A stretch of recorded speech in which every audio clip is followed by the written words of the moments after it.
Hey guys, just want to welcome you back for another video. And today I'm making a quick 5 cards using the April release from the Cutesie Treasures collection. The full Cutesie Treasures collection will be available in September, but April was celebrating Lorna and Sam. A printed version is available for purchase as well as a digital option.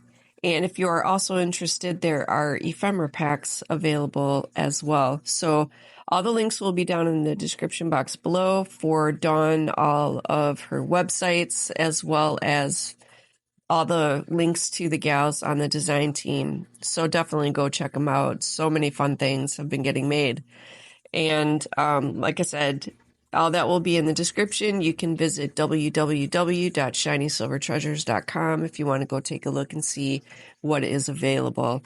And in the meantime, you guys, feel free to craft along. It's always fun hanging out with you. So take care, stay safe, and I will see you in the next video.